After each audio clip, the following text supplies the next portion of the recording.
anybody who doesn't help their person by translating. My name is Ian Beattie. I play Sir Meryn Trant in Game of Thrones, as some of you may know. Interesting fact, Sir Meryn Trant never had a sword fight on Game of Thrones. He drew his sword twice. Once against Sir Barristan Selmy, when Sir Barristan quit, and the second time when Joffrey got hit with cowpat and he killed 2 unarmed people and then ran away. So, good old Sir Meryn, the least likely Kingsguard you're ever going to meet.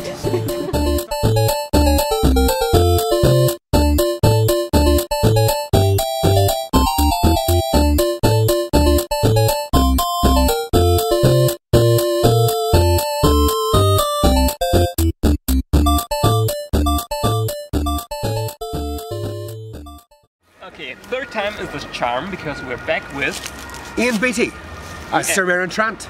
And you're back in Germany. And I'm back in Germany. You know, it's really funny. One of the absolute blessings of Game of Thrones has been, it's the gift that keeps on giving. Yeah. And I've attended so many Comic Cons in so many different parts of the world, meeting people that all share a common bond, the love of this great television show. But I think I have done more Comic Cons in Germany than in any other country. And I absolutely love this country. I love the people, I love coming here. It's just surprising that I keep getting asked back, because it's like, we're sick of him, get somebody else. Well, but I've had a wonderful time. Okay, and it's a short flight for you, right? It's not too bad.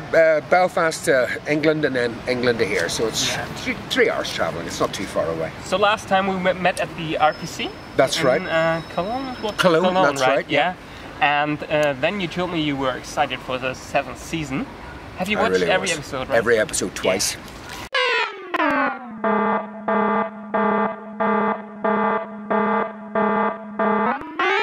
And Cersei still lives. For those of you who don't like spoilers and haven't seen season 7, please go and make a cup of tea right now. Yeah. Yes, I love the fact that Cersei's still alive. I thought everybody thought at the end of season 6 the dragons were coming. She doesn't stand a chance. Yeah. But never ruled Cersei out. I kept telling people they wouldn't listen. I said, don't rule Cersei out. Yeah. And when they found a way to take on the dragons with the Stinger, the medieval version of the Stinger missile, that got my heart racing. It really did. You were afraid for the dragons? I was. I really, really was. I just thought, well, now they're not completely invincible. Yeah. And as we saw, no spoilers, they are not completely invincible. We're spoilering all the time. Our listeners know that we spoiler, so... as long as they know it. Yeah. All right, that'll do. So, and what was your favorite moment in the 7th season? Oh, I thought the battle. I thought the first battle with Jaime and Bronn. The loot train? Yes, the loot train battle I thought was absolutely spectacular and completely and totally unexpected. Yeah. I thought the death of Viserion was absolutely heartbreaking. And I thought the Magnificent Seven going beyond the wall was pretty cool too, I have to tell you. That was such fun, yeah. I mean, we talked about it like it was Suicide Squad. Yeah, and it was almost a Suicide Squad. Funniest moment has to go to my friend Rory McCann as the Hound throwing the rock, and the rock doesn't go through the ice. Oops. What do you expect, you idiot? And in all the behind-the-scenes videos, he's also just great. I think he's the best. Oh, he's so funny. He's fantastic. He is genuinely a funny guy. He's always made me laugh, and he's a fantastic big fella, and he's a fantastic actor. He's absolutely perfect as the Hound. And he always talks in the first person as if he's really the Hound. Oh, yeah, absolutely, because he has totally made that role his own. He's totally made that character his own. Nobody else could do it. He's fantastic. So now we have to wait like at least 2 years or something like that? I'm not sure we'll have to wait that long. I certainly hope we won't have to wait that long. We will have to wait longer. Yeah. There's no doubt about it, because they're in pre-production, I believe, now. Obviously winter has come, so they'll have to make sure wherever they're filming will have snow. Yeah. That's kind of going to be a little bit vital. But there are only 6 episodes, so we don't know. We don't know anything. I do know that it'll top season 7, because that's what they've done every year. It just gets better and better. And what I particularly like about the story now, it's finally coming back together. All the strands are interweaving and coming back for the final. Would any of your old actor friends spoiler you? Charles Dance did at the end of season 4, because he was filming on the day, and he said, "Well, the little bastard finally killed me." And I went, "Oh, okay, thanks, Charles. You've just given away the end of the season." But I was over at a Comic-Con in Glasgow, and a lady came up, and she had actually seen episode 6 online, because it was leaked. And she said, "I don't want to give you a spoiler, but I cried at the end." And I'm like, that is a wee bit of a spoiler, you know, just slightly. And I was speaking to Stas, who plays one of the Cals, and telling him about this at the airport. I was saying, well, this lady came up and said, and he said, "Oh yeah, that's because they killed the dragon." And then he looked at me and he said, "You're not going to forgive me, are you?" I said, "Not only am I not going to forgive you, I'm going to tell the world what you did. Every Comic-Con I ever do, I'm going to tell them about this." So great. Yeah. But you're still busy with acting. Yeah, I've just finished a film in Northern Ireland called Viking Destiny, which was great fun for the director David L.G. Hughes. We're very excited about it. The filming went very, very well. And of course, I have Comic-Cons to come to. So And you were in another big thing this year, Doctor Who. Yes, I was. Oh boy. I wanted to be in Doctor Who since I was about 10 years old. And I finally, I got an audition for it. And coincidentally enough, the episode I was in was written by Mark Gatiss, who of course is Tycho Nestorius, the Iron Banker. And I had done several scenes with Mark in season 5, become friends with him. He is just a fantastic guy and an immense talent. And I get a funny feeling he had something to do with me getting it, so I will be forever grateful to him. I actually didn't expect to see you because I didn't hear anything about you being in the role, and I was like, well, is it? He has like this beard. Yeah, he has this moustache. Is that him? Yeah, that's him. It was great fun. And funny enough, the first day, there were only 3 actors in, me and the 2 other soldiers, Bio and Glenn. And we got into our costume, we got made up, and the girl said, the second lady said, "Come and I'll take you to the green room." Yeah. All right, let's go to the green room and get a cup of coffee. The green room was the TARDIS. Oh. The best green room ever. Now I'm jealous. That. Yeah. And how's Peter? Peter was gorgeous. Funny enough, the worst part of Doctor Who was that on my last day filming, my last scene, quite a big scene, and Peter Capaldi was in it. Right? And then the script supervisor was flicking through and went, "Wait a second, you're already dead." No.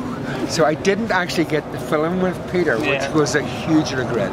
But just meeting him was fantastic, because I've been a fan of Peter Capaldi for an awfully long time, from the time of Local Hero, which was still one of my favourite movies of all time, and he of course was absolutely superb in it, as he is in everything he does.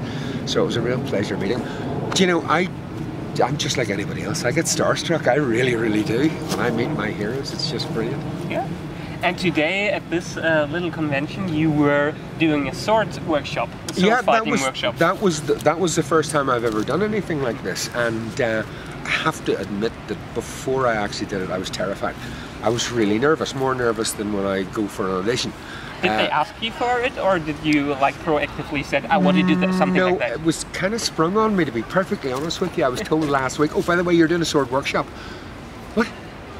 Are you not confusing me with Sergio Farrell? What? Really? But it went very, very well, and thanks to Philip, our stunt coordinator and sword master, who is absolutely superb and who really ran the day, because he gave us the moves, and hopefully, if nothing else, it gave everybody an insight into what it's like to filming a fight sequence for television. So maybe the next time that everybody who took part in it see a fight sequence, they'll know what goes in there. And actually, I think because when you have a good actor in front of you, or a good stuntman or something like that, he can save you the whole scene, even if you are like a little bit of incompetent. Well, that's what the stuntmen do, and they are so they are underthanked. And they should be worshipped because they are there to make the actor look good. Yeah. And all throughout my career, any time I have done a stunt fight or a stunt whatever, it's those guys that are making me look good. Boy, do they do it. They are great. So you don't regret doing it today because it was a lot of work for you? It was a lot of work, but it was an awful lot of fun. I mean, Yeah. it was an awful lot of fun, and I'm really, actually now, I'm not nervous about tomorrow, I'm just looking forward to tomorrow. Okay. I think it's going to be great fun. So today we got you a little gift already. So Yes, we got you did. At the workshop. I'll be having that later. It's very nice. Okay, so enjoy it. It's a Füchschen from Düsseldorf. Thank you. It's an alt beer. And it's really, really good. Düsseldorf is also famous for it, like the little killer pitch we gave you the Yes, last I time. remember that. I remember that. I actually drank that and really enjoyed it the last time. You get another There one. it is again. There it is again. Don't let my wife see this. I was not drinking this weekend. I was very good. Okay, good. Thank you so much. So the next thing we will see you in is the Vikings movie. Hopefully, yes, it'll be out in January. So we're looking forward to all that coming out. I was supposed to be in another movie. I won't tell you which one it is, but I got a phone call from the director who said my part was on the cutting room floor. Well, these things happen. So not to worry. Is it Star Wars? Because I would tell you, I nearly made Star Wars. No, we still have high hopes to get into one of the Star Wars movies one of these days. And they're doing a lot of them, so... I would have to say, as a fan, without a shadow of a doubt, that Rogue One is just about the best Star Wars movie I've ever seen. I thought it was absolutely fantastic, almost flawless. So you're in line with our other nerdizist, Chris. Chris, he also thinks it's his favorite movie. Yeah. So... It was definitely my favourite of the Star Wars franchise. And, you know, I love the Star Wars movies, but Rogue One was spectacular. Okay. So thank you again Thank for you. meeting you the third time. Not a problem. And Look forward to seeing you soon. hopefully next time, yeah. When will be the next time? Next convention in Germany? Next time they ask me. Don't know yet, but I'm hoping to come We will back have very something soon. special for you. Maybe you can take part in a little nerd quiz on the show stage. Okay, that Yeah. sounds good to me. I'll look forward to that. Do you remember in the first nerd quiz we had for you? We had a question, like the banner of House Trent. You Yeah. said you will never forget it again. I've forgotten. What is it? It's not the upside down flayed man. It's the hanging man, isn't it? It's a black hanged man on a blue feet. Black hanged man. Yes, Yeah. I did remember. It's the hanging man. Well, hanging man, whatever. And so end our foes. Is Yes. the motto? Isn't that right? Yeah. That I remember. And in the end, you have another greeting for our listeners and viewers Yes. for Nerdizismus. Okay, let me give it a go. Hallo, wie geht's auf Sir Meryn? Viel Glück. Auf Wiedersehen. Thank you very much. You're very welcome, Michael. Cheers, mate.